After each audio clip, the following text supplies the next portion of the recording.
Hello everyone, this is Yamuna from IELTS Grammar, and in my today's video I will be showing you a mock speaking test of a band 8.5 speaker. If you want to crack your IELTS, please subscribe to our channel and hit the bell icon to never miss any updates. Hello everyone, welcome back to my channel. So in my today's video will be a demonstration of a mock speaking test of a non-native English speaker but has got a band 8.5 in speaking. So I will be also giving some tips on how we can achieve this band in our IELTS, and if you haven't already watched my video on the IELTS speaking top tips, then I have linked it right here, so please have a look. Now without any delay, let's get started. This is the speaking test of the International English Language Testing System, and I will be your examiner. My name is Yamuna. What is your full name, please? My full name is Ruhee Rajan Ranadive. Okay. And may I see your identification, please? Yeah, sure. Here's my passport. Okay. Perfect. Thank you for that. Now, in this first part of the speaking test, I'll ask some general questions about yourself. And the topic is about shopping. So let's start. I want to know that when you go shopping, do you prefer to pay for things in cash or by card? I personally prefer paying by card because I'm not really a person who would carry around a lot of cash in my wallet. So it just becomes more easier because of how the world has been digitalized. So I would say that it's more, handy to just have one mode of payment rather than having coins and all the papers, carrying them around. So it definitely is better and works better for me personally. I still do know people carrying around coin purses and all, enjoying that fad, but yes, for me personally it will either be a card or just something through my phone, the card service that we have on the phone. So that is my personal opinion. Okay. And do you ever save money to buy special things? Oh, absolutely. I believe in doing that because honestly, I have not really been a shopaholic ever. I do believe in saving because I believe in investing it in the right object or things that will either make me happy or, just while gifting somebody else. So I am one of those savers. I would definitely say so. And I think the happiness that I get when I spend the money in something really that I need cannot be described. It's beyond words. So yes, I definitely love doing that. Okay. And would you ever take a job which had a low pay? I have been in the position when I have done that. I have done that only because I believed I had job satisfaction there before, so I overlooked any other factors. Perhaps not the smartest thing to do, but for me personally, that did not matter much because, like I said, I was enjoying my job. So even now, if I think about it, I wouldn't really deny not doing something like that. That's okay. If my workplace is giving me happiness, monetary benefits is not everything for me then. So yeah, I think I would still go ahead with that option. Okay. And would winning a lot of money make a big difference to your life? It definitely would. I wouldn't believe any person who said they would not, because it's a lot of help that we get from such benefits. It could be for education, for any of fulfilling your dreams, or it's just basically something that would be helpful to do anything in general. Even if you believe in donation or charity, you would be able to do the same. So winning that it depends on each person's perspective, where and when and how you would like to invest it, but it would definitely make a big difference to me. Not because financially I'm having any issues, but just it would be a big help in general to invest or do something better towards helping others. So yes, I would say it would be. Okay, thank you for that. Now we will move on to part 2 of the speaking test. So I will give you a topic and I'd like you to talk about it for 1 to 2 minutes. You will have 1 minute to prepare, so you can make notes, and you'll have 1 to 2 minutes to speak on that. Do you understand? Yes, I do. Okay. So now the questions are on your screen, but I will just read the main one. It is about describe an interesting discussion you had as part of your work or studies. So your time starts now.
Okay.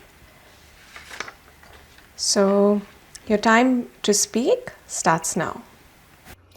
One of the most important and interesting topics that I came across, I would say, during my work life was about this conversation I had with a few of my colleagues, and it was just a guidance counselor who we were in conversation with, was about how important it is to understand about your workplace liking and your, the skills that you have developed and all, and how you want to go ahead with them.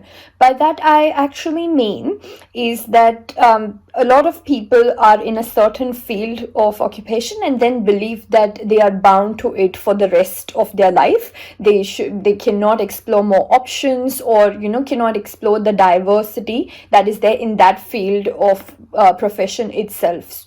However, I was not truly convinced at the beginning, but the more I started reading about it, I think it got interesting, because it is very right. If we, for example, I'm in the field of information technology, but does not mean that I should stick to, let's say, just software. I could enhance my skills and abilities in the business perspective of it, or maybe some financial bit of it, or let's just say something that has to do with just basic networking. So I had a conversation which enlightened me about how we should become more diverse, and there's nothing bad. They say that jack of all trades, master of none, but it's a good option to even know a bit of everything, so that in the future you can make a more certain decision about what it is that you want to personally do, what you are good at. And it was also interesting because there were so many other people who were putting in their opinion from the experiences that they had, that okay, yes, I have worked as a business analyst before, but now I do enjoy my job as a network administrator. Thank you for that. Thank you for that. Now, you have been telling me about some discussions and conversations you've been having. So I would like to ask you now some more general questions on this topic.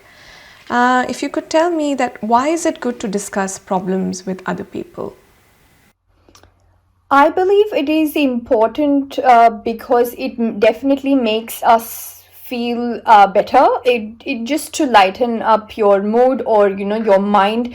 Sometimes they say that idle mind is a devil's workshop, and then if it's flooded with too many thoughts of your own, it can get a bit more destructive or intense for yourself. So the more you discuss it with people, especially the ones who are who are ready to give you some really good advice about it, share their perspective, it helps in every aspect for you, because then you're able to see another person's perspective about it, their expertise, their opinions, and then try to analyze everything that you have thought about that problem. So that is why it's always good to have a second person's advice.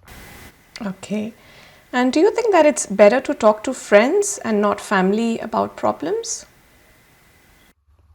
Family is something that I have believed in for pretty much my entire life. So their opinion and their thoughts matter a lot to me personally. So I would say that it is very important to share it with your family. but doesn't, I would not try to differentiate between not tell friends or not family. I would try to limit the conversation to how much should be, told or exposed to the family and friends. But definitely each one of them deserves to know if you're going through something and it really means a lot to you. Okay. Now, coming about communication skills at work, so which communication skills are most important when taking part in meetings with colleagues, according to you? According to me, I would say that your soft skills, just basically the way you speak, your tone, the way you come across, put forth your ideas in front of everybody. Like some people are very expressive, extroverts, or some people are absolute introverts. So there should be a balance between that. You shouldn't extremely come off as a very rigid or rough person, or not too mild and docile as well. So I would say that it's important to know, that you're engaging your audience. You are being a good listener, an active listener as well. So these are some qualities which are more important, especially at workplace, in order to be heard and hear other people as well. This is my opinion. Okay. And what do you think will be the future impact of technology on communication in the workplace? I would say that I can see that it's a gradual change, pretty much on the positive side. So I have not really had any complaints wherein I would say that, okay, this is hampering anything that is already existing in our workplace culture. So I believe that I'm looking at something that is a lot more positive, will make some good changes, will encourage people to, contribute more, understand and adapt to the technology as well. So yes, according to me, I would definitely say that it seems to be going good so far. Okay. So thank you for that, Ruhee. This is the end of the speaking test. Thank you. So now I'll share with you a few points why Ruhee deserved a band 8.5 in her English speaking. Firstly, Ruhee spoke very fluently and clearly. So she had a good grasp of grammar. She had a good grasp of vocabulary. She used them appropriately. It didn't sound odd when she used certain words. And she used connectors, fillers, linking words wherever appropriate. She used good complex sentence structures. And she had a good lexical resource. She expanded on all her answers, gave elaborate information, gave some examples where appropriate. And overall, she seemed to be very confident with her English speaking. For part 1 of the speaking test, try to always expand your answers and avoid using simple sentences.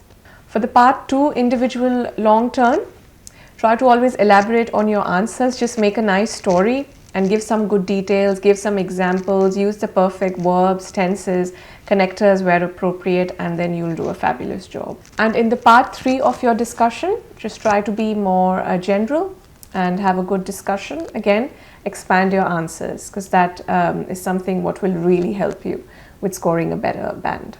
So my dear viewers, I really hope you found this video helpful.